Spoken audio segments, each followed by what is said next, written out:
It's time for Clemson Sports Talk with Lawton Swan. Ready, set. Just call me Swanee.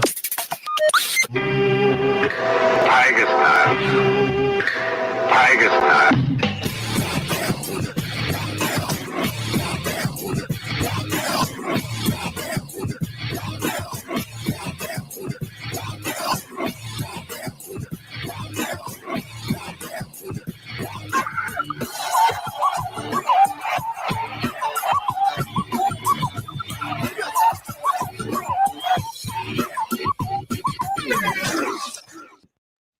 Finally, Clemson Sports Talk has come back to Drive Time. Hello, everybody. Lawton Swan back in the saddle once again. It is the show that shakes the Southland. Clemson Sports Talk, and out of the gates on a Friday, you know it. Former Clemson Tiger head coach Tommy Bowden joins the program. Coach, I hope your weekend's off to a pretty good start so far. It will once that Pitt Clemson game kicks off. It's going to be a great game to watch. I can't wait for it tomorrow. Yeah, I think, for a lot of people, it's a unique situation for Clemson, obviously, because they've been the dominant team and the favorite, and now they're the underdog on the road. I mean, maybe this is the catalyst that Clemson needs to sort of straighten things out offensively. I mean, I don't know if legitimately as a coach you believe in things like that, but I know a lot of the fans and listeners think that, hey, that's just the thing you need, a little chip on the old shoulder.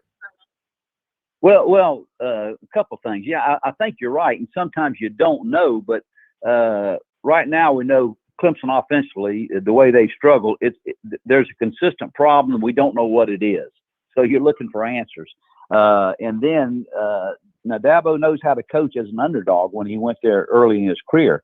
So he's got some experience. He knows how to handle this situation, but it could be the catapult for the team. They go to Pitt, upset a really good Pitt team, and that's what they need to get it going. Now, whether it's that or not, the problems might be a little more underlying than that, but that could surely help them some if they were to pull the upset at Pitt. But that surely could be somewhere in the needs for this Clemson team. Tommy Bowden with us here on a Friday afternoon. The news that came out earlier today, Joseph Ngata, Clemson wide receiver, number 10, for those Tiger faithful out there that may not know every name on the roster. He is out due to COVID-19. He had a huge catch against Syracuse in the end zone for a touchdown, his only catch against Syracuse. And, I started to think about the depth issues, Coach, and I know it's been a while for Dabo Swinney since they've kind of felt the burden of injuries and COVID and things of that nature. But I just was, thinking about it when the news came out earlier today. Again, just another one of those things where I'm sure this coaching staff is thinking, man, we just can't catch a break. Yeah, and sometimes, the players, they look at that media and they read the social media and they read what the people are writing, and the people say, man, we've got another injury. Gosh, we're really going to be challenged. And they start, a little doubt and indecision starts creeping into them, and all of a sudden something goes wrong early in the game, and they say, man, we knew this was a possibility. So, yeah, that's just another mental aspect of the game that Dabo will have to address. And like I said, he really has not been in a position, I don't think, recently, as far as the amount of injuries and how he's had to address them to this extent. No, not at all. I mean, the closest thing I think you could equate to it was a year ago with COVID and having some players out here and there sporadically, maybe even the most significant, Trevor Lawrence, for those Boston College and Notre Dame games. But in a season where you didn't expect things like this, you've had injuries, you've had now the transfer portal. And I talked about the portal yesterday, Coach, because there's a side of it I don't understand from the player. And I didn't understand it going all the way back to Kelly Bryant's situation when he decided to transfer and kind of leave the team in the middle of the season. Why wouldn't a player just finish the year and tell the coaching staff, hey, I want to preserve my year. I don't want to play more than 4 games. I still would like to be a part of what we're doing here. But, Kelly Bryant packed up and left, and now Chase Bryce's name lives on in Clemson history forever for what he did against Syracuse. And Kelly Bryant, sadly, a guy that led Clemson to the number 1 seed in the college football playoff, Kelly Bryant's a name that people don't even want to talk about anymore. So why not just stick around and finish the year if you're not leaving the university? Well, you never know who their mentors are or who their influences are, as far as maybe a coach or a relative or a parent, and say, hey, son, this is the best thing to do. You don't know how, in any situation, how those players are being received on the team, any kind of experiences they've had, whether they get along good with players or they don't get along with the players. You just never know what's in their mind. Maybe if somebody, we're fixing to go into November. If they want to transfer in January, this gives them an extra time to maybe take some visits and get gone, and it's easier to make the break. You just never know. Ed Orgeron, and I take this to a coaching step in a situation I was in. Ed Orgeron left LSU, or was released at LSU, or decided to leave LSU at this. The decision was made on him at the same time the decision was made on me. He stayed. He wants to stay. This is my team. I'm not going to let the players down. I made a decision to leave. I knew if I stayed, Dabo Swinney probably has no chance because he's never been a coordinator to get the job. He would not have had time to show his worth to the administration and the decision makers at Clemson had I stayed the remaining 6 games. And he was a legitimate candidate in my mind. Now they could have taken Brad Scott or Vic Koenig to get him through the year with a guy that's been a head coach. But that allowed him, leaving early, allowed him to show, hey, this guy's got something to him. So sometimes players and the situation is different. In that situation, I don't think there's anybody on LSU staff they're going to potentially give the job to. So every situation is different. I think the same thing with the players. Every situation is different. Hearing you say that, by the way, former Clemson Tiger head coach Tommy Bowden with us here on a Friday afternoon to talk about everything going on in the world of Clemson from his perspective.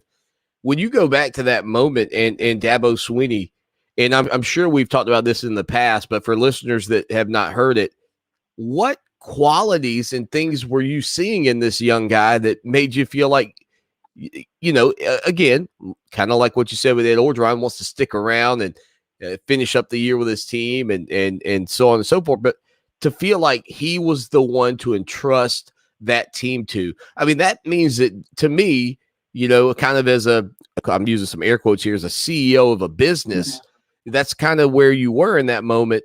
What did you see from Dabo Swinney that gave you just the hunch that he would be what he's become?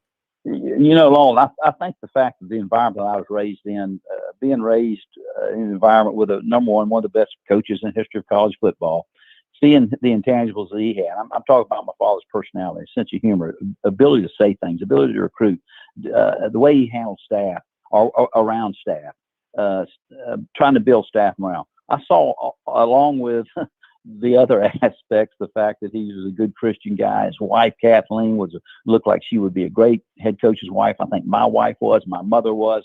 I think I saw the whole ball of wax in my father. My brother Terry had been a successful Power 5 coach. So I think I had some things to draw on as far as evaluating that a lot of coaches don't have. And I saw all those in Dabo, and had put him in a position the year before to do some things with the administration from an academic standpoint that would show his skills to decision makers.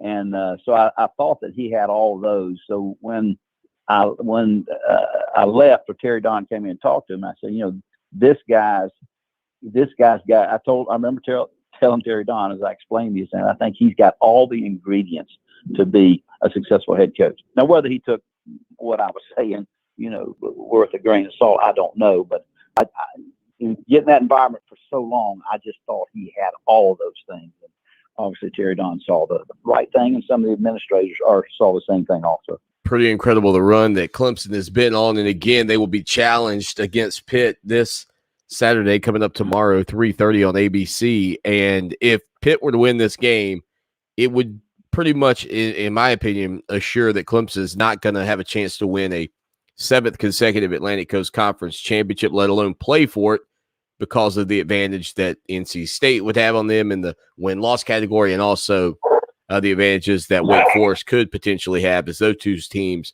will match up later in the year. Now, Coach, when you talk about going into a place you never played before, That's something that's going to be unique about this environment. Clemson's never played at Heinz Field. They've never played Pitt, as a matter of fact, in Pittsburgh. The only team they've ever played there was Duquesne way back in the 40s.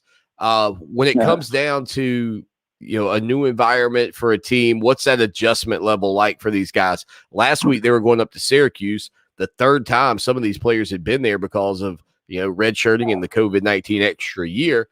I mean, what is it like when you have to go to a new place like Pitt? What are the adjustments like for a team on game day? Be honest with you, it's not much of adjustment. They're used to new and different environments every week. Now, some of them they might have been to 2 years prior, but it's one thing about the sports in general. The playing field is going to be the same. It's going to be a first class operation because the Steelers play there. The upkeep of the field and all that is going to be immaculate. And but as far as the fact that being the Pit for the first time, that be honest with you will not be a factor and won't be a difference in anything that happens as far as in a new experience for the players. So now let's I talked to you a whole bunch. Let's decipher how much time do we have? Oh, we're good. We got nine minutes or so. Okay. And I've been trying to put my finger, since I talk to you every week in it's Clemson football, trying to put my finger on offensively why they struggle so much. Offensively, you've got Tony Ellett back as play caller. You got Dabo back, who's got a hand on the offense. The offensive staff's back. Really didn't make any major overhauls. A talented quarterback that proved his worth in big games. They've had ETN. They got to replace Trevor Lawrence. But again, the quality of the talent is good enough to not have the results they're having offensively. So you're trying to put your finger on it. Well, what has changed? Can you name me one thing that has changed from last year in the sport of football that might have effect in some way? I'm just asking you, what's changed about college football within the last year? It affected every team and it affected players individually. NIL. Okay. So, now I don't know. I'm trying to just figure this thing out, and it could be nothing to do with it. Let me ask you this: you're a little more familiar with Clemson than I am. Are you familiar with the NIL? Not so much the word verbiage of the contracts. Who had the big contracts with NIL on Clemson? Who did not? Sure. Yeah. I mean, certainly DJ obviously had one of the biggest ones, Dr. Pepper, Bojangles, etc. Okay. Was there anybody close to second? Do you know? Not really. I mean, most of the guys, little local deals like at the Mellow Mushroom and things like that. I can't think of anybody. Nobody with a national one, right? No, not that I can think of. Some guys got little car dealership deals. I think Brian Brzee, who's out, got a new truck from a dealership over in maybe Fort Mill or somewhere in that area. But no, I can't. I just think of one guy. I'm guessing his was hundreds of thousands. I'm guessing. So now whether that had anything to do, I'm trying to think of 17 and 18-year-olds in a locker room. A quarterback always gets too much credit. They always get too much blame, is how that position goes. So all of a sudden you take an environment in the locker room. It's a high-profile position. All the young, inexperienced, immature players are reading about this. Would that be a possibility? I don't know. If it were, I know Dabo knows how to handle it. He'll handle it, but you're still dealing with 17 and 18-year-olds. He surely would not mention it to the media because of the potential of that something becoming bigger than it really is. So I'm just trying to, being on your show all the time, I'm trying to unpeel layers of the onion. And man, what could, nothing's really changed much in the operation. You got a good experienced head coach in Dabo. Tony Elliott's one of the best there is, the defensive staff. What's changed? Now, ETN and Lawrence are gone, and they've had injuries. But, I think they're last in the ACC in scoring offense at 20 points. And Georgia they played some good teams. Georgia obviously is a great team, but not enough to have those results. So as I look at that, maybe some issues with that are having to be addressed. Now, you know what? It could be nothing, but it'll give you something to talk about for a little bit. Well, and look, coming into the season, we kind of talked about what would the effects be, and what's interesting is the connection you made, because I can't think of anybody else that has like a deal of that level of significance, right, on the entire Clemson team. And I know that it's. Hey, I can name one, Spencer Rattler. Yeah, yeah. Nationally, but at Clemson, I mean, you might be onto something here. I don't know. Well, I mean, there's a psychological effect, right? That's not something that you just can openly see. It's sort of in the back of your mind. Exactly, and as you look at, we've talked about offensively, every week, and you try to see. Now that could be a completely non-issue, and I'm sure if it was ever addressed with the staff, they'd definitely deny it, which I would too, because those are things you have to handle internally with your team and team meetings. If it's an issue, I don't know. Right. I don't know that, because I'm not that close around the team anymore. But I'm trying to give you something, that might be.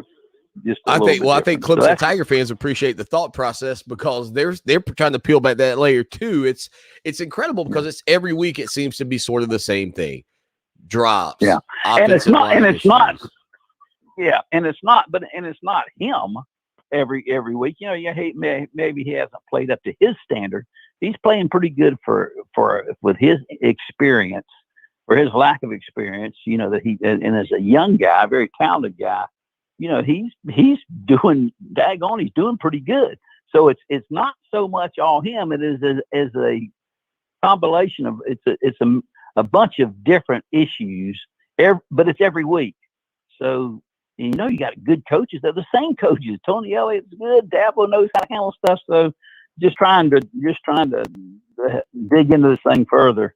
I don't know. Maybe you don't know. That's something anyway. Well, no, it's a good point. It's an interesting dynamic to follow, and we'll see how it all plays out. I know people are speculating what the impact would be. Could it be this, that some of the higher profile quarterbacks with big deals have a lot of pressure on them? They also are maybe internalizing that. Maybe the players in the locker room know it, and on and on and on. It just kind of, it's like a waterfall. Tommy Bowden with us here for a few more minutes on a Friday afternoon, Coach. One other thing I did want to mention to you today. I know, well, I don't know if you know this or not, but your former quarterback, Woodrow Dantzler, has been nominated to be enshrined in the South Carolina Football Hall of Fame. I think a lot of people go back to C.J. Spiller and his influence on the program for the run that Clemson's made in recent years. But in your mind's eye, when you look back at Woodrow Dantzler, how important was he to sort of being one of the catalysts to the future success of Clemson football? Man, he was the perfect storm for as far as what we were trying to do offensively and the skill set that he had. And, I don't know how to vote for I got on Facebook where you could vote for him and voted for him, so I'm hoping he gets it, and I've done everything. He's got my vote. But the first time in history of college football to throw for two and run for one, and what he did for Clemson's offense at that time and what we were trying to do, he was the perfect guy that just had a fabulous career. And then you throw on top a better person, as good a person as he was a player. It's a unique combination, and great ambassador for Clemson. What's amazing to me, it doesn't seem that long ago, right? And yet he was the first guy to ever throw for 2,000 yards and rush for 1,000. And I mean, now if a player does that, somebody might go for 4,000 and 1,000, like Deshaun Watson.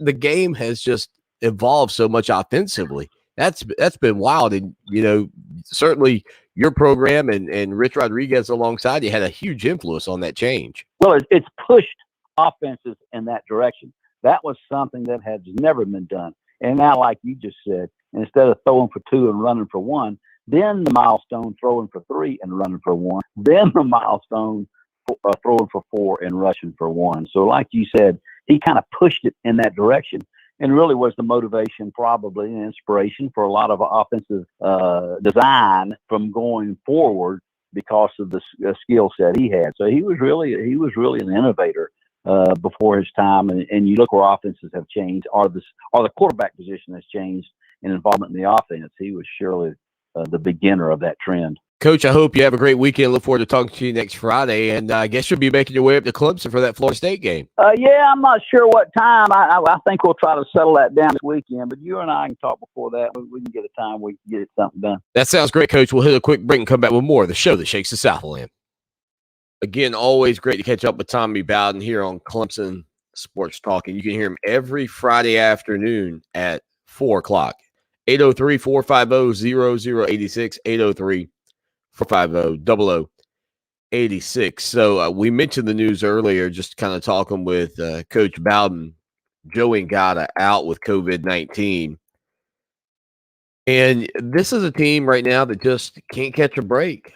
I mean, whether you get guys back healthy, whether you have guys going out, it just seems like every turn there's something else that's getting in the way of the high level of success that you are accustomed to. And Joey Ngata last weekend against Syracuse had that huge touchdown grab. That was his only reception, but he's been one of the top targets for this Clemson Tiger team the entire season. And so now here you are, Joey Ngata not traveling, Joey Ngata not being a part of Clemson's contingent that makes their way up to Pittsburgh, and a little bit of I guess what you would say, a little bit of a safety net in some regards, maybe for a guy like DJ Uyunglele who hasn't felt very safe all season. So now what does Clemson do? Well, I think there's a couple of things. One that I think is possible is you can shift Justin Ross out, and then earlier this week, Dabo Swinney was asked about Troy Stellato, who could play the slot position, and Swinney said, look, he's available to play, so perhaps that's what we end up seeing is Stellato's first opportunities at Clemson. I mean, again, minus all the players that Clemson's had banged up, whether it's ankles, knees, necks, I mean, golly, they can't catch a break. But, the run of success that Clemson had, the run of success that the Tigers had from 2015 forward, in all honesty, when you think about that run, you weren't dealing with a lot of injuries and issues on that front. So I think it's kind of twofold, right? Like there has always been the recognition, and I've tried to put this out there for several years, that you're not always going to live at the top of college football. Everything cycles. Injuries are the same. And part of the reason Clemson was able to live at the top of college football is because they avoided a lot of injuries. I mean, even if you go back to 2014 and you think about that season where you lose 3 games to Georgia, to Florida, and to Georgia Tech, Deshaun Watson's freshman year, even that year, you were dealing with some guys that were injured, Deshaun Watson being one of them late.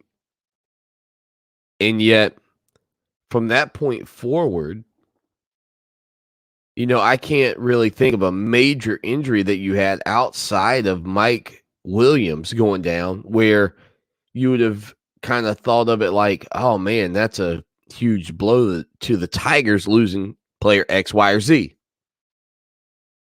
And so keeping that in mind as you kind of think about this, and I'm sure if you guys rack your brains, you'll come up with 5 other guys that went down, but I don't think COVID-19 a year ago, because listen, in fairness to Joey Ngata, this is a COVID issue.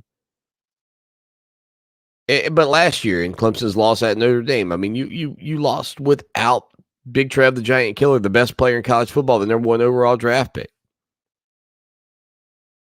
So you know the effects of having guys out, but you have been very fortunate by comparison maybe to your contemporaries in that regard in recent years, and it's eventually going to catch up with you.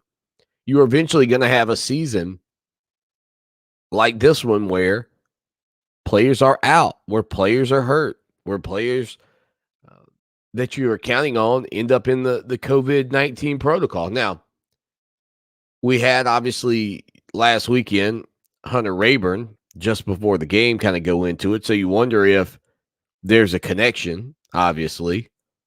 Hunter Rayburn, Clemson center, went into the protocol, and Mason Trotter had to start that game. And if indeed it is a situation where you've got kind of COVID-19 in and around your program right now, if you're Clemson, I think the natural question becomes, were Rayburn and Joe Ngata vaccinated? And you might say, well, what does that have to do with it, Swanee? And listen, this is not an anti-vax, a pro-vax. This is just the facts of the vax, is that if you are vaccinated, in most workplaces and environments, you would not have to quarantine in a situation where you were exposed to the virus. Now, what we understand about Joe Ngata from what we've been able to gather is that he is out with COVID, which a vaccine or otherwise would not have prevented, unless, of course, you find out that he was not vaccinated and thus perhaps more susceptible to a positive test. Who knows? So that would be a level of frustration. And Joe Ngata is a unique individual. He is a unique player. And I certainly don't want to speculate on his decision-making on that front of the vaccine. But if you told me that Joe Ngata had not been vaccinated, I wouldn't be shocked. I mean, honestly, if you told me a number of these players still aren't vaccinated, I wouldn't be shocked. These are relatively young, relatively healthy individuals that are making the decision most likely on their own, regardless of their parents' opinions or beliefs. But man alive, is it frustrating for this Clemson team to have been dealt another blow like this ahead of what is a huge game. A huge game. But you know what? Sometimes in situations like this, it actually benefits you. Sometimes the play of everybody around your program, when you have a guy out like Joe Ngata, steps up. We'll see if that's the case tomorrow against Pitt. 803-450-0086. Stay with us. Clemson Sports Talk on a Friday afternoon. Earlier Tommy Bowden mentioned the thing that has impacted college football potentially, and maybe it's the thing that's impacted Clemson and players across the country, that NIL deal. And I just pulled up a list here a few minutes ago from back in July, and maybe some of this has changed, but it's just sort of thinking off the top of my head real quick about some of these players this year and the way things have gone for them. Bryce Young, remember, we don't know much of the details on his deal. I know it's with Cash App, according to multiple reports. And Nick Saban said that it was worth, what, 7 figures, so $1 million. And he's had a good year, right? So he might be one of the ones where you don't think, it's been a disappointing campaign, et cetera, et cetera. How about Bo Nix, quarterback at Auburn? And not a huge deal for him either, from what we understand, with Milo Sweet Tea. 1,488 yards, 8 touchdowns, 2 interceptions. Pretty good season, I would say. I don't know how Auburn fans feel about it. I know they've kind of been off and on to the Bo train.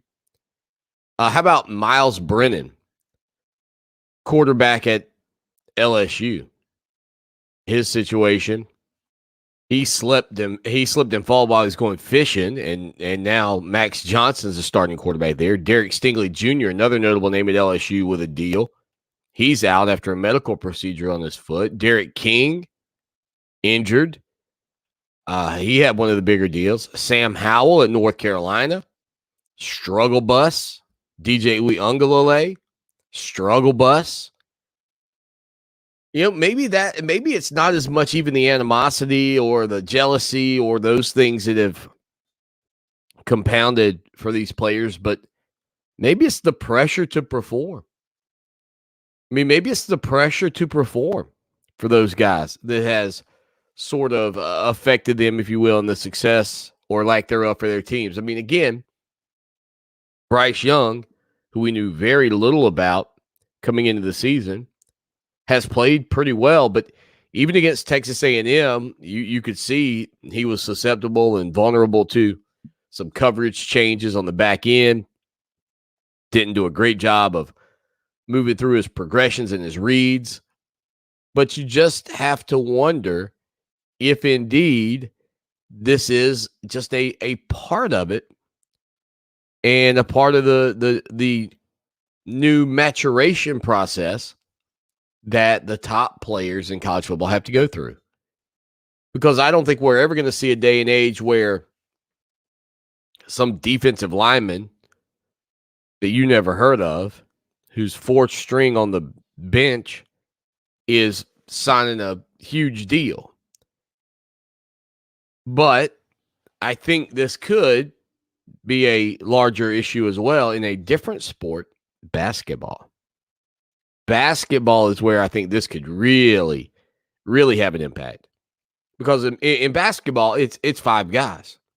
I mean, it is five players who really have to get a deal. And you certainly want a bench. But if you can get your five starters with a substantial deal, and you can, and again, it's not like the coaches are allowed to hunt these things down. But if you can figure out a way to get the right players in place, making the right amount of money, sort of a shared wealth situation, if you will, maybe a program like Clemson could improve drastically in basketball over the next few years behind the power of the NIL. Who knows? But I do when I think about all of the names that we know kind of nationally that have had sort of significant NIL deals, none of them are really just blowing me away at this point. The other thing I would like to know from the standpoint of other athletes, etc., is there also undue pressure on the guys that don't have big deals to try to play above and beyond to acquire big deals? And what I mean by that is, we've talked about the dropsies for the Clemson wide receiving core. I mean, is there any question or wonder or whatever to some of these guys, like, are they feeling an additional amount of pressure to be successful on the field because, hey, if I do that, I can bring in some more money for my family. I can bring in some more money. So again, I don't know. But big business deals are not out there and plentiful for a ton of college athletes. But it does feel like some of the ones that have had some of the bigger deals haven't had boatloads of success. I mean, what's also interesting is a guy like Quinn Ewers, who enrolled in college early at Ohio State because of the lack of ability to make money at the high school level, got a deal that he signed with a local drink company for, I believe, $1.4 million. So with that sort of out there and in the conversation, Ewers will get some time to mature into this role and this money, perhaps. But it will be interesting to continue to follow how this has an impact on the sport, and if some of the issues we've seen at Clemson this year, is it possible that some of it goes back to the pressure that DJ Uiagalelei now sort of has to put on itself? 803-450-0086, text line, phone line, because he wants to keep those deals. He wants to keep those deals in place. How do you do it? to me, it feels like you got to play great. You have to play great. And there's pressure, a lot of pressure in playing great. 803-450-0086. Again, we'll hit a quick break. We'll come back with more of the show that shakes the Southland on a Friday afternoon as we roll along and along and along, heading towards kickoff of your Clemson Tigers and Pitt Panthers facing off up in Pittsburgh. Rolling along on a Friday afternoon, getting set for hour number 2. Clemson Tom will be joining the program. Some news out of Austin, Texas today. The former Texas linebacker Jake Ellinger, brother of former Texas quarterback Sam Ellinger. Jake passed away, I guess it was back in May. And his death was ruled an accidental overdose on what is believed to be Xanax laced with fentanyl. I bring this up. Fentanyl, of course, a deadly, toxic drug, and I just, I'm saddened, obviously, because I'm sure that most of you know by now that this is something that is not rare currently in our society, and so I don't know if this would be considered a little bit of a public service announcement out there, but I've seen a lot of things about situations like this. And it's really kind of scary because of the number of counterfeit pills that are out there and kids in our country getting their hands on these things, and then situations like this occurring. I got a son who's in 7th grade. Obviously, the awareness of something like this isn't there for a lot of young kids. And again, Jake Ellinger would have been in college, and you. I mean, we can all say you should know better. And yes, but, I think the awareness that we've got to get out there about what's going on with some of these deadly counterfeit pills is immense. And tragically, the Ellinger family will not be the last family to lose a child to a situation like this. And, that I think is why it's important that we do make our children aware that you don't take any pills or anything from anybody at school. I don't care if they say it's a sugar pill. It is so important that we raise the awareness. When we were growing up, there was big awareness in our country about the AIDS epidemic that was taking place. Certainly Nancy Reagan leading the Just Say No campaign. There were the Great American Smoke Out, keeping people from smoking. And I don't know if the fact that we now have social media and Facebook and everything is celebrated, meaning that you can probably go on Facebook and, well, today is National Sons Day, tomorrow is National Daughters Day, next week is Pizza Pride Month, and the following thing. I mean, you go on and on. It's like you can't get rid of we're celebrating everything. Hamburger Day. It's National Hot Dog Month. It's a nacho cheese dip of the week. I mean, and I think that because it's so prevalent, certainly breast cancer awareness is still out there and huge, and that's fantastic. And I know that there is a great job done by the National Leukemia Society and Foundation to get that information out there. But I think there's some other things that we really used to focus on with our children that have kind of vanished because of how much other stuff is there. And then there's also, sadly, I think maybe some pushback.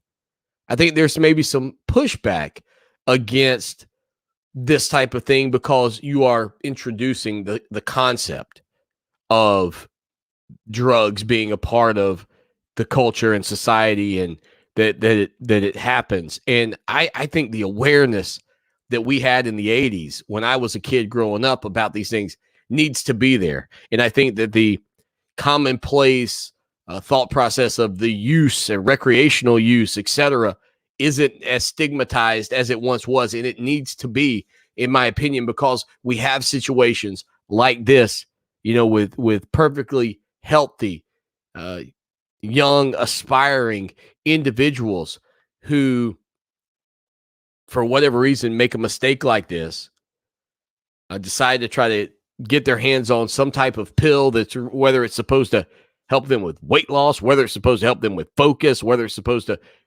make them feel one way or the other or whatever.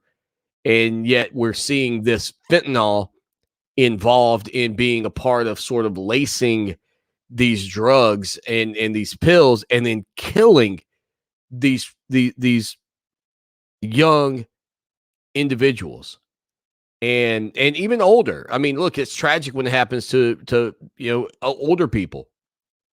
But to see that news today coming out, just I have been thinking as a parent because I can't remember what I was watching. I don't know. I watched a show called maybe The Pharmacist or something on Netflix, which was about a father trying to solve the situation. I don't want to give away too much of the story. I believe it was called The Pharmacist. And I watched that, and it kind of raised my awareness as a parent and having a kid in middle school. And then I saw something like a couple of weeks ago about something similar with fentanyl, and I can't put my finger on where I was or what the show was that I watched that talked about this exact thing. And then, sometimes you get pushed in the right direction. Some people might say by happenstance, others certainly would believe that the good Lord pushes you in those ways. And seeing this has pushed me forward so that I'm going to sit my son down this weekend and just have a conversation with him about an awareness of these societal issues that are going on and the nature of the fact that even people that you trust, respect, and maybe even care about at school could say, hey, here's this, try it, and boom, you get a situation like this as a family, and nobody should have to go through this. So again, parents, I would certainly consider a conversation, with your middle school aged and older children about this very thing, because I think there is a lack of awareness of fentanyl's involvement in these overdose deaths that take place, and the fact that I think we can probably do more to raise that awareness. Again, 803-450-0086, 803-450-0086. Coming up in hour number 2, Clemson. Tom steps into the arena to hang out with us here on the program, as he does as you get set to make your way home on a Friday afternoon. We'll be right back with more Clemson Sports Talk. It's time for Clemson Sports Talk with Lawton Swan. Ready, set! Just call me Swanee. Tiger style. Tiger style.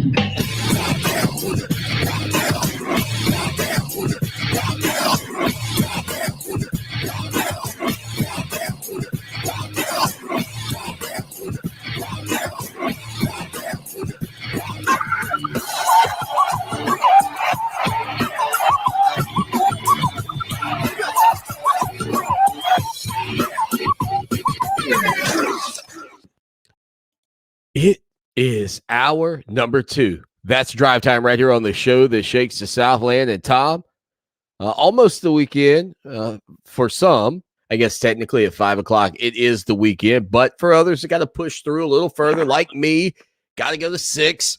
The weekend getting ready to get started. But first and foremost, the underdog role. Clemson hasn't been in it in a long time outside of when they faced off against the Alabama Crimson Tide, especially not against an Atlantic Coast Conference foe. I think you got to go all the way back to 2016 against Louisville in Death Valley with Lamar Jackson and Deshaun Watson. But on the road, you have to go back even further in the league. My question to you is this. You did the Clemson Tom, what would you call that? What would you call what you did, Tom?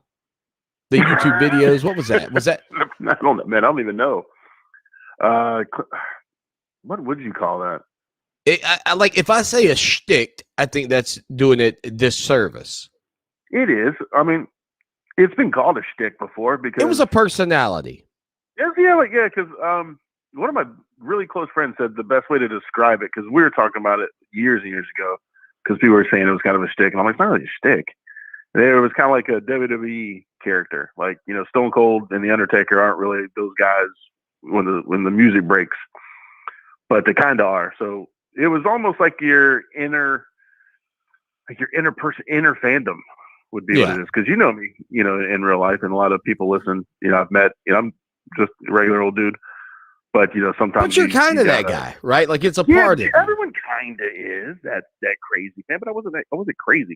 Just it was a little bit of I added a little bit of spice to the gumbo sometimes. Well, when you were getting spicy for the gumbo, Clemson was the underdog a lot. Yeah. So from that perspective, how much do you, as the artist formerly known as YouTube's Clemson Tom, how do you like being in the underdog capacity? You know what? I was talking about this week. It was Andrew's golf coach, he's from Clemson. It's as much as we would love to beat someone 42-7, and that's great and it's fun. But I would get up and leave, and get something to eat, run to the store if I needed to, with no worries. Just listen to it, through the radio kind of thing. Now it's I got to be there. I got to watch every single thing. It brings back the anxiety that we love about college football. It brings back the every play counts that we've got accustomed to not needing because we just had that much more talent than everybody else. So it brings a different perspective. It brings a different feel to it. I don't like sitting here going, the girls in my office, they're all wearing their Clemson stuff today, and they're like, "How are we looking for tonight?" I'm like, "Well, the game's tomorrow, and it's not looking good." And so it brings that. Well, in fairness, they have played a lot like a high school team lately, so maybe they're just confused. Well, our wide receivers are acting like they don't want to block like some high school receivers I've watched at Xander School. So yeah, it brings a different feel to it, which you hate. But there's something about it. You just you're like, it's a love-hate feeling, I guess. Well, the news coming out earlier today, Joe Ngata is going to be out with COVID-19, a huge weapon for Clemson this year. Maybe the guy that DJ has seemed to be most comfortable with. The impact that could have, I mean, the depth already kind of an issue for Clemson. They've had some guys banged up.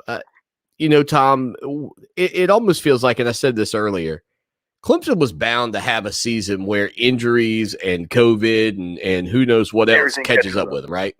Yeah, and honestly, I don't think we're going to miss him that much as we think we are. Ross is probably going to get moved back to his original position because you got to remember he's been playing slot, a position he's playing out of. So now that he's kind of moving back to where he belongs, the wide receiver depth is still there. It's still good. Got a lot of talent there, obviously. So I think we're going to be just okay. I think it's going to free up a lot of things for us, which I'm interested to see. And hopefully Shipley's coming back. I don't know. Have you heard anything if he's going to be playing tomorrow or not? Game time decisions, the last I heard. Oh, which means in Dabo's form, he's probably going to get in on a few little snaps here and there just to test it out. Which I wouldn't be surprised if he didn't play because our running back play has been awesome since he's been out. We almost not to say we improved, but we didn't really lose a step, with him going out, which is good to see, especially with everybody hitting that transfer portal like crazy. So man, it's going to be tough. It's going to be tough. Speaking of Coach Sweeney, you've met him several times, I'm sure. What was the first encounter with Sweeney? Because you would have been sort of the Clemson Tom that Tiger fans all knew and loved. Yeah, it was funny. There's a picture of me and him that if you just search Clemson Tom in Google Images, there's a picture of him and I on a ship in Charleston. I don't remember the exact ship that's there, but like the wind's blowing really crazy. The USS Yorktown, maybe? Yeah, the Yorktown. That was it. Yeah, I can think of it. My hair's kind of crazy. I look like I can't, color between the lines properly in the picture. Well, I mean, is there any truth you used to cut your hair with a weed eater? Because that was always speculated. No, my hairline is just that horrible. Okay, but that's why I shaved now. It was that time, and he was speaking on the Yorktown, and the Update Club of Charleston asked me to come, and that was like my first speaking engagement with Clemson was for that one.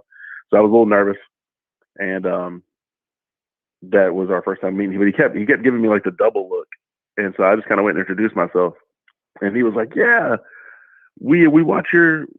He called it a TV show. He's like, "We watch your TV show every Wednesday," and I'm like, "You guys watch my YouTube videos?" Like, well, no wonder West Virginia put 70 on us. And so I started laughing. I was like, "You guys do?" He's like, "Yeah, the assistants and the grad assistants would watch it and like just laugh because at the end of the day it was funny, and then the players would watch it, and so Dabo would watch the videos. He's like, "Yeah, man, we love it. We think it's funny." I was like, well, "Cool." So I thought that was pretty awesome, and so we rode on a golf cart from the land onto the ship, and we just talked, and I got to eat dinner with him and Brunell the whole time, and I got to introduce him to come up on stage, and that was our first encounter, and ever since then we've always I've had dinner with him one more time when Oklahoma was here at the we had some kind of event as well here, so it was pretty awesome. But no, it was kind of cool. Yeah, I'll tell you what, kind of a neat time, I think, for Clemson Tiger fans because the program was on the rise, and now sitting where they are, you got to imagine on the flip side, a team like Pitt, who did beat Clemson, by the way, back during the Tigers' run to a national championship in 2016 on a walk-off field goal. You've got to imagine Pitt, first time Clemson's ever played at Heinz Field, first time they've ever played Pitt on the road. Feels like, hey, this is our chance to kind of crush the crown of the king. Like, it was knocked off of Clemson's head in Raleigh, and this could be just the foot that comes crashing down on top of it. But like The Undertaker, if we're going to stick with wrestling references, could this be the moment where Clemson kind of sits up? Oh, my God, The Undertaker's up. The Undertaker's up. Yeah, I know exactly when he sits straight up at a 90-degree angle, and the crowd goes crazy. It could be. It could be that moment where, because they're going to come out swinging. Everybody wants to say they beat us, especially, beat them while they can kind of a thing. I would love to see us kind of come out and have a little bit of swagger. Because I feel like we're missing. I feel like we're hesitant on offense. Defense has got to play lights out, obviously, and Pitt's got a really, really good team this year. But I would just like us just to come out and stick with wrestling. We just come out kind of like Mankind. Yeah, just throw all caution to the wind. Fall off a cage. Just do whatever you got to do to get the win. Yeah, we just got to come out and not be scared, honestly. I'll tell you what, it is going to be quite the challenge as Kenny Pickett has played phenomenal football, but Clemson's picked him off 3 times last year in the first quarter, 4 times in the game. Clemson obliterated Pitt. They beat him down in the ACC championship. He's got some baggage between his ears when it comes down to facing Brent Venables in this defense. Yeah, I mean, and also from that perspective, he wants to beat him, but at the same time, he knows he's got to bring his A game, and as long as his defense can, slow up Clemson or make Clemson make some mistakes, and hopefully we have a few of not so 3 and outs, and we can put some in the end zone. Was that phrase "not so 3 and outs"? Yeah, not so many 3 and outs. I kind of like that term though. The not so 3 and out. I just came up with it, man. Feel free to run with it. Yeah, I think I might. Yeah. Hopefully we need that, man. We need that big time. We need a game that just gives us that kind of motivation. We need a swagger game, and hopefully this is it. Again, Clemson Times here every Friday afternoon. We need a swagger game. There's no doubt about that. Looking forward to hopefully seeing what Clemson will put together against Pitt. Everybody out there looking for this team to wake up, looking for this team to kind of snap back to reality. Oh, there goes Rabbit. Oh, listen, I happened to jump into a little Eminem freestyle there. Sorry. You did. I was flowing with it, man. Let's go. Listen. All right, Tom. Other things going on just in the world of college football and college sports in general. I was talking with Tommy Bowden earlier, and he brought up an interesting point. He said, what's changed this year in football? And it took me a minute. I'm thinking vaccinations. I'm like trying to figure it out. And he said, what about NIL? DJ got a pretty big, couple of big, substantial NIL deals. There's pressure on these guys from the outside. Maybe there's animosity, jealousy, whatever, subconsciously that goes on that nobody would ever come out and acknowledge. Like, you're not going to have the, Jordan McFadden at left tackle is not going to come out and say, Yeah, man, I'm really feeling the fact that DJ's got a $100,000 deal or whatever, and I'm over here doing all the work on the offensive line. But there could be like a subconsciousness to this all. I mean, NIL, you go across the country. Spencer Rattler, you go across the country. Sam Howell in North Carolina. I mean, guys who were NIL is not Spencer Rattler's problem. Spencer Rattler's problem is Spencer Rattler. Okay. I get what you're saying. You and I even talked about this a few months ago, right when it kicked off. You and I, we were talking about how it would affect. You've got 2 star players, and one guy's getting X, the other guy's getting Y, or not getting anything. So there's a lot of things that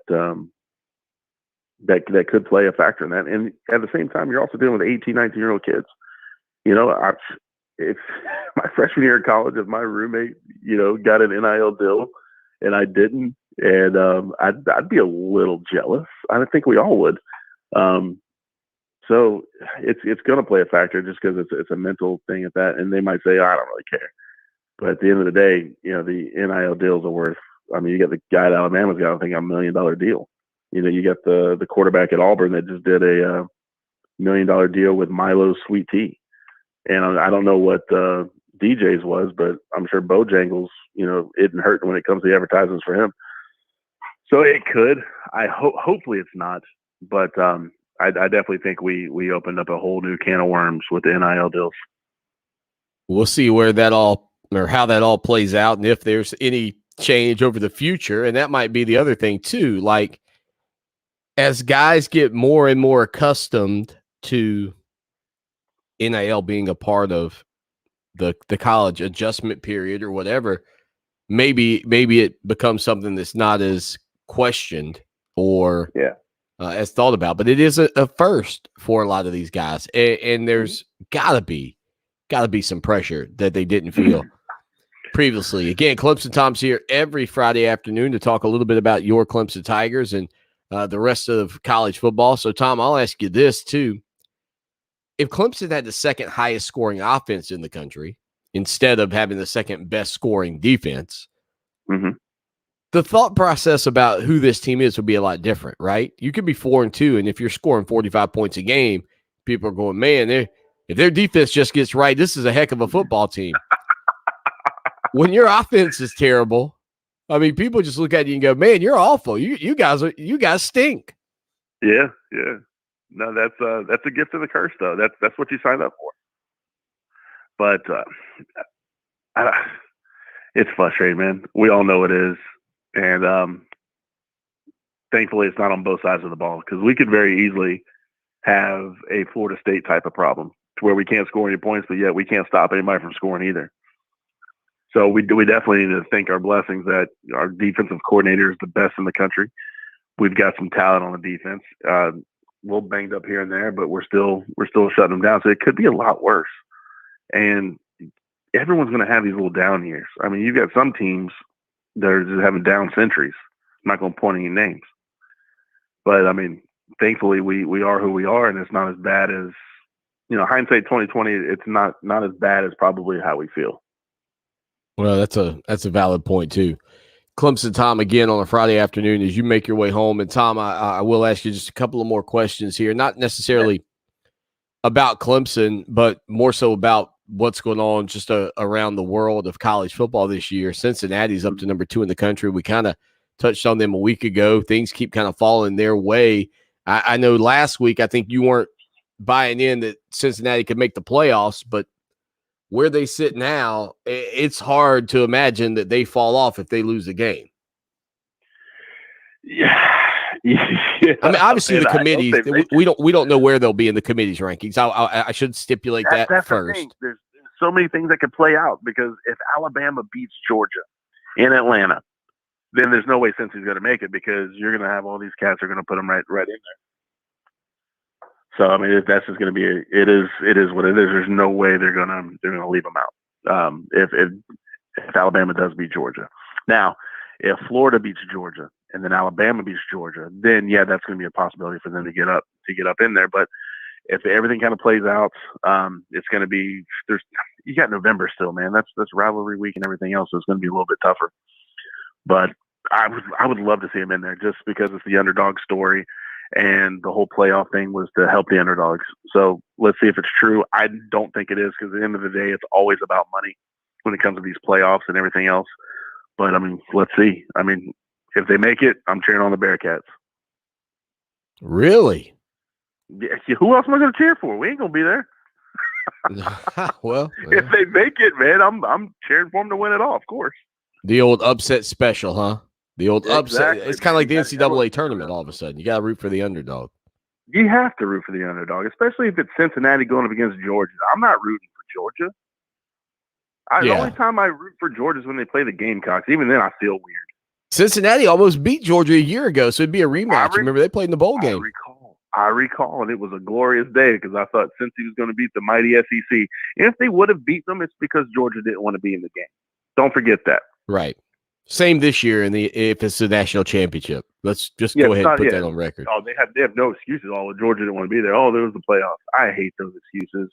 That and it's a tough road win against a really good football team in a hostile environment. They shut up. They lost. Deal with it. Deal with it, Clemson Tom says here on the program today. All right, Tom, final thing for you on the front of college football heading into the weekend. Look, Clemson Pit Prediction. What are you thinking? Can the Tigers get the job done tomorrow in Pittsburgh?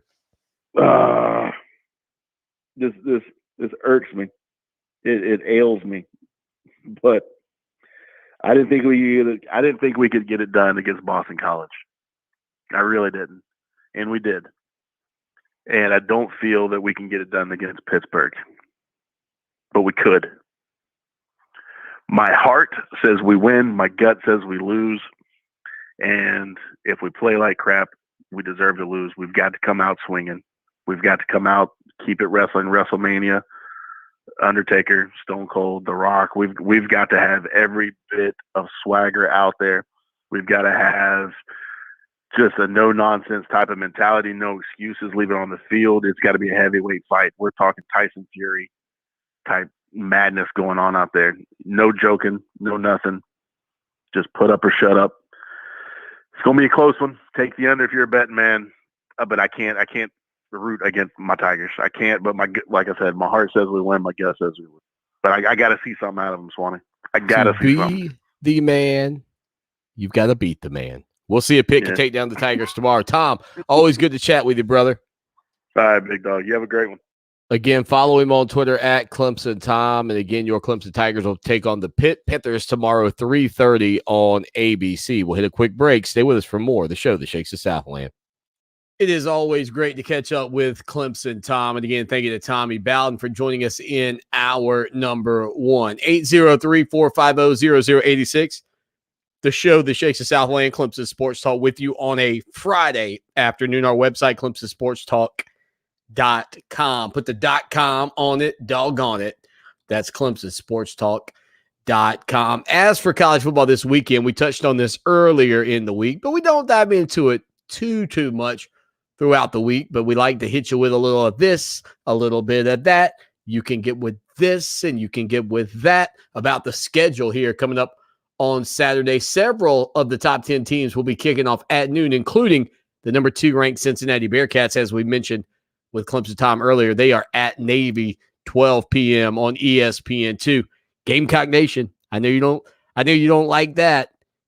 Reminiscing back to the days when South Carolina was number 2 in 1984 and was beaten by the Naval Academy. Again, noon at ESPN on ESPN2. Can the Naval Academy play the upset special? Number 3, Oklahoma's on the road at Kansas. That's a noon kickoff on ESPN. Number 6, Michigan State will host Northwestern at noon on Fox. And number 7, Penn State will host Illinois at noon on ABC. As for the Atlantic Coast Conference, number 16, Wake Forest on the road at Army. That's a noon kickoff on the CBS Sports Network. Again, a 16th ranked Wake Forest team. One of the things we have said all year about Clemson and just their place in the pecking order of college football, a lot of it's going to come down to what Wake Forest continues to do. I think that way Clemson could get a credible win in the mind's eye of people if it has a top 15 team or so by the time they face off. You've also got coming up on Saturday afternoon at 3:30, number 8 Oklahoma State. The Cowboys will take on Iowa State. They're going on the road, 3:30 on Fox, also at 3:30 on ABC. Number 10 Oregon, the Ducks. They have survived, a week or so ago against California, almost losing that game. They are at UCLA. An interesting matchup there because their former head coach, Chip Kelly, the head coach now for the Bruins. Again, 3:30 on ABC. LSU on the road at Ole Miss. Lane Kiffin and the 12th-ranked Rebels. 3:30 on CBS. Clemson's at Pittsburgh. You know it. 3:30 on ESPN. And additionally, with that game for Clemson taking on Pittsburgh, let's not forget that the Tigers, if they lose, are out, in my opinion, of any chance of getting to the ACC championship game, which is a huge blow given the expectations at the beginning of the year. Tennessee, a rivalry game at Alabama, the 4th-ranked Crimson Tide, 7 o'clock on ESPN. And then a little later in the evening, Southern Cal's at Notre Dame at 7:30 on NBC. Number 5, Ohio State at Indiana, 7:30 on ABC, and South Carolina's at number 17, Texas A&M at 7:30 on the on the SEC network. And last but not least, of the top 25 teams in the country, number 18, NC State at Miami, 7:30 on ESPN2. Big potential implications in that one. Again, I think that when you talk about this matchup between Miami and NC State and opportunities for Clemson, it truly comes down to what happens in this ball game, and can Miami upset? Can they upset NC State? ESPN's Football Power Index has this game, though, almost at a dead heat in according of the matchup predictor, just leaning in slightly to the Wolfpack. Both teams, ironically, score exactly 32.3 points per game. The problem is the Wolfpack give up just 14.3, and Miami gives up 30 points per game right now. And the Hurricanes, again, with losses this season at North Carolina, 45-42, lost at Virginia, 30-28. Of course, they lost to Michigan State as well, 38-17. So trying to get things fixed there in Miami seems to be tougher than I think many people expected under Manny Diaz. I mean, there was so much excitement about Manny Diaz when he returned, when Mark Richt decided to leave that program, but it has just not gone well for the Hurricanes. Miami does lead, though, the all-time series 10-5-1. And again, for NC State, an opportunity to extend their program's best start in 4 seasons. The last time the Wolfpack started 6-1 and 3-0 in the ACC, all the way back in 2017. Also, it would keep them in the top 25 for a 5th consecutive week. And finally, for our fine feathered friends peeking over the fence, the South Carolina Gamecocks. South Carolina 4-3, 1-3 in the conference, coming off of the heels of a spectacular final drive by Zeb Nolan, the grad transfer, former grad assistant, and now starting quarterback for South Carolina is Luke Doty. Had surgery on his injured foot, so Doty's out the rest of the year. This will be Zeb's Gamecocks.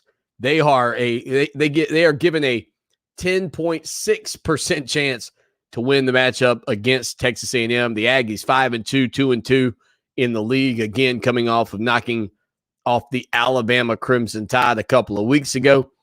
The Aggies looking to improve to 8-0 all time in this series against South Carolina.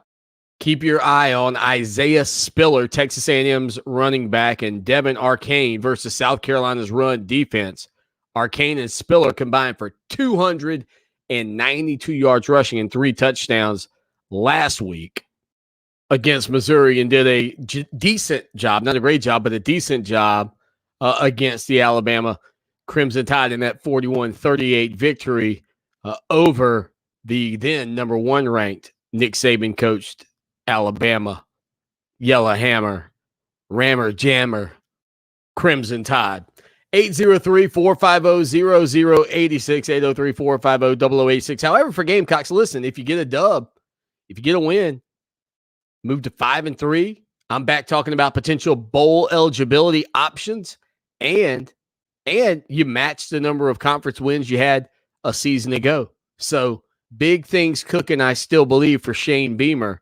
But this is going to be a tough year, as we've already seen for South Carolina faithful. However, a win tomorrow against the Aggies could go a long way if you're a South Carolina fan, and certainly for Shane Beamer. We'll hit a quick break and come back with more Clemson Sports Talk right after this. Clemson Sports Talk on a Friday afternoon. Again, Clemson getting set to take on the Pitt Panthers, and this Clemson team looks a lot different than I think many people expected. But there was an article on ESPN about the top players out of the 2019 recruiting class, the top 25 players out of that class. And Kayvon Thibodeau at Oregon, the defensive end, who was ranked number one, still ranks number one. But I was looking at some of the other names on there. Safety Kyle Hamilton at Notre Dame is currently in the re-rankings third. He was 165th. Wide receiver Garrett Wilson at Ohio was 17th. They have him as the fourth best in that class. DeMarvin Leal at Texas A&M was ranked 60th. They have him as the seventh best player in that class. Nakobe Dean at Georgia, they have him at 8th. He was 24th.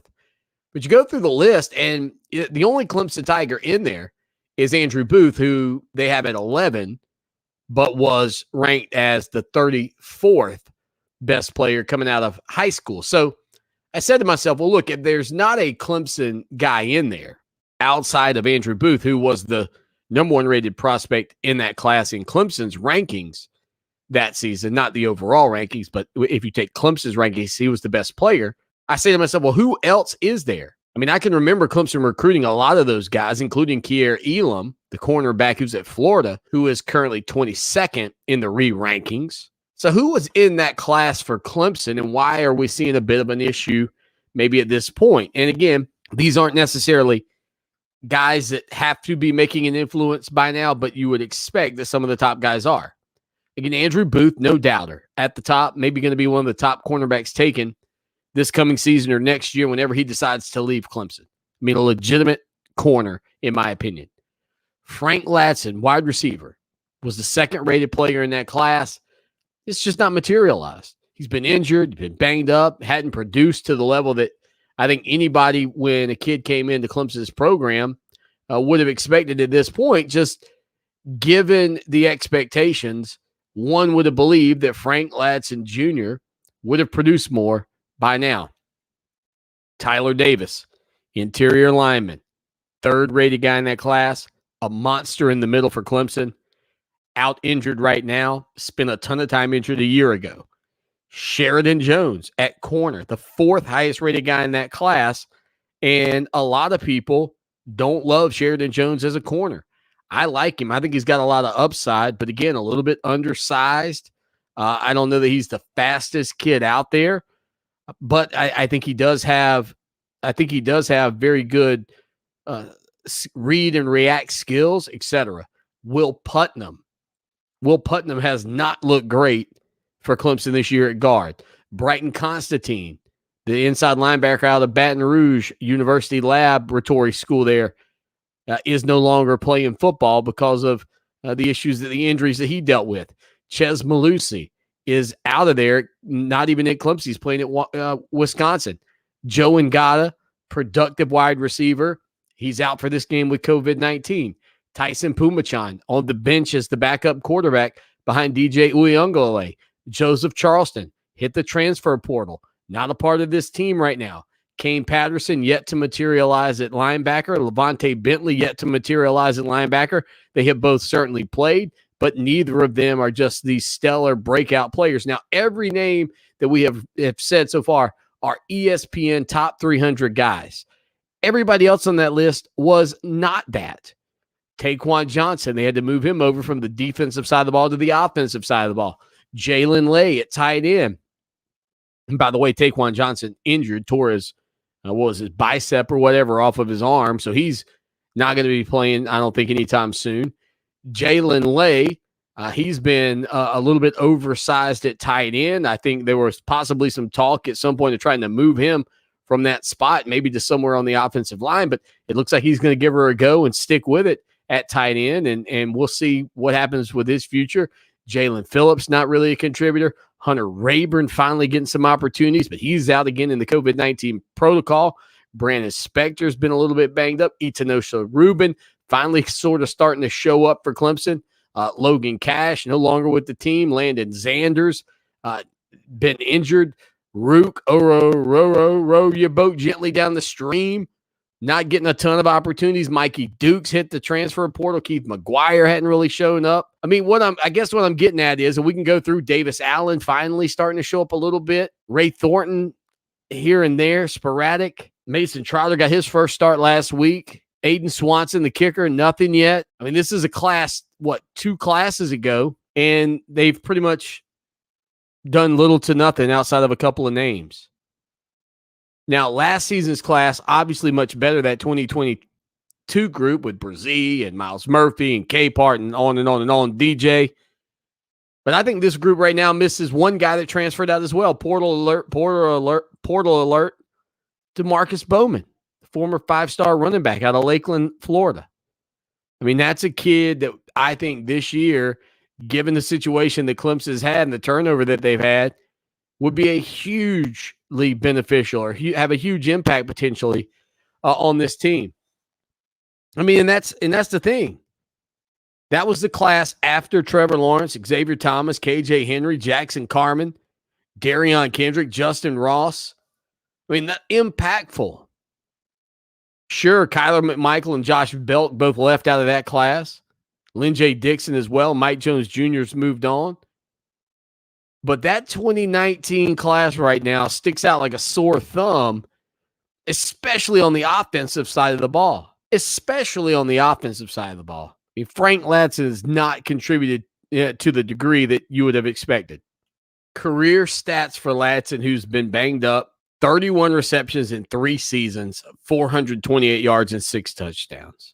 Just 4 receptions this year for 19 yards. Joe Ngata, 42 receptions, 675 yards, 4 touchdowns in his entire career, 3 years at Clemson.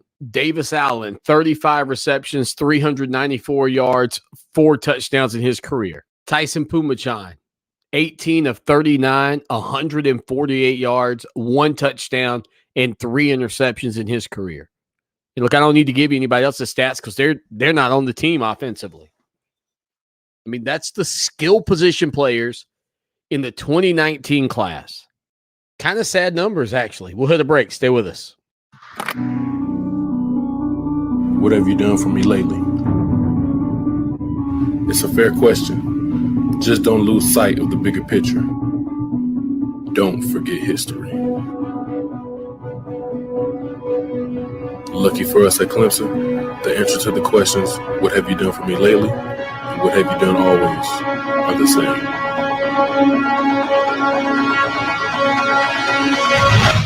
We win.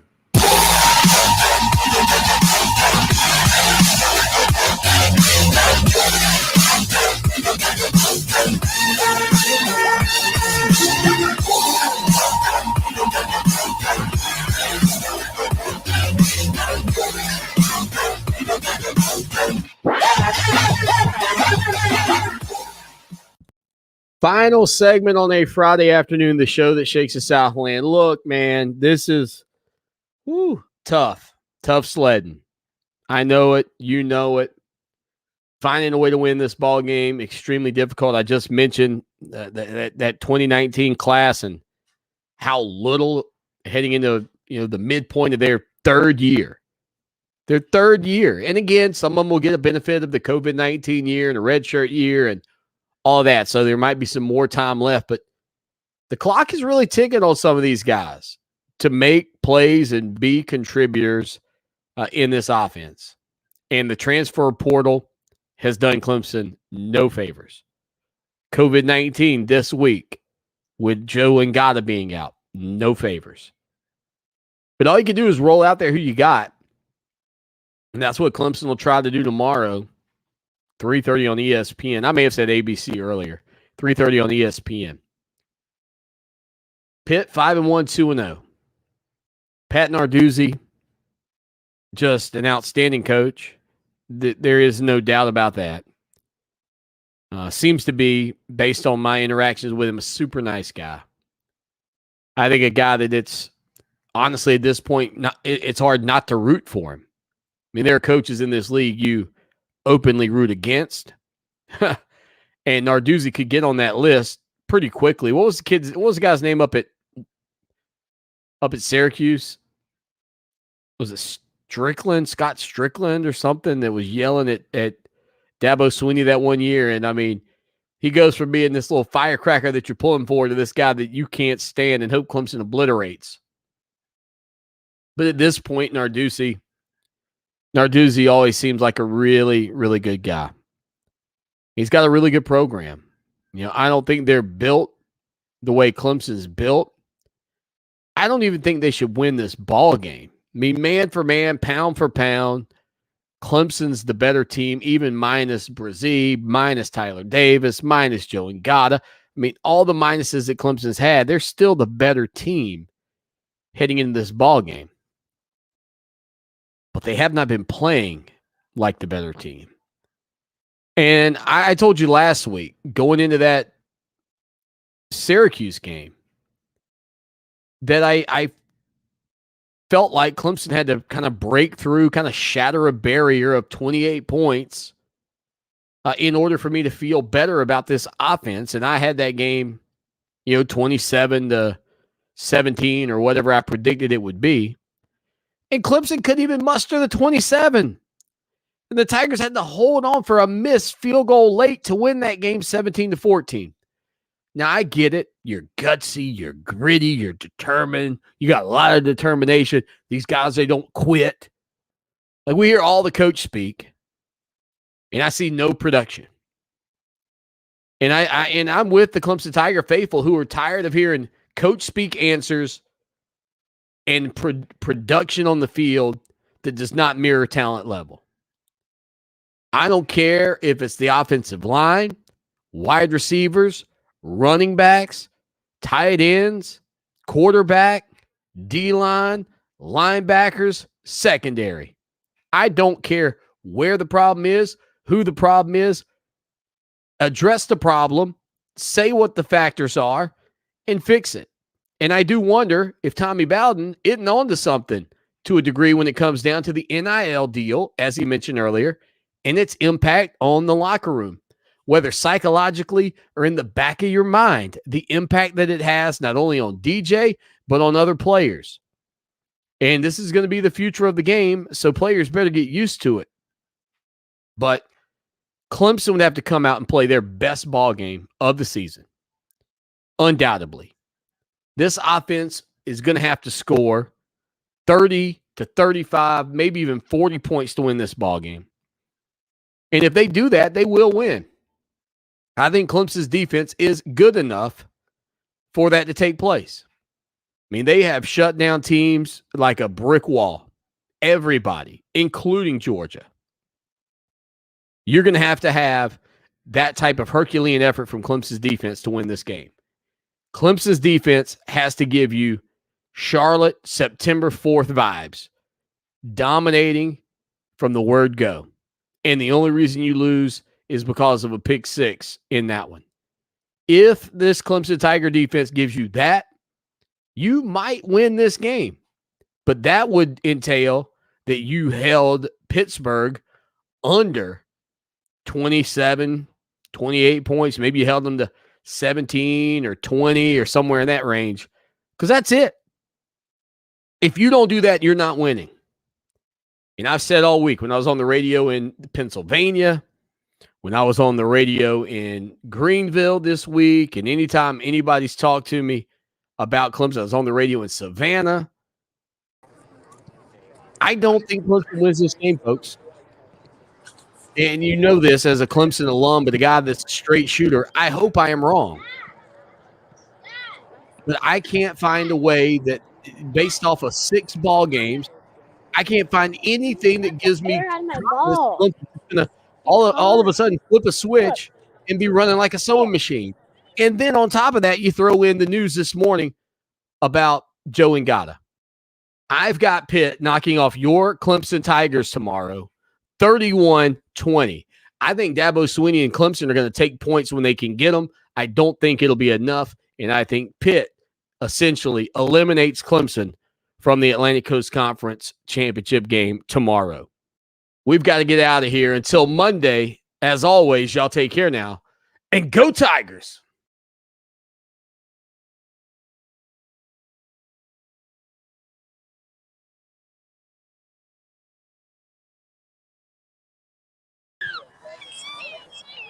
What's up, guys? Thanks for hanging out today. Appreciate you.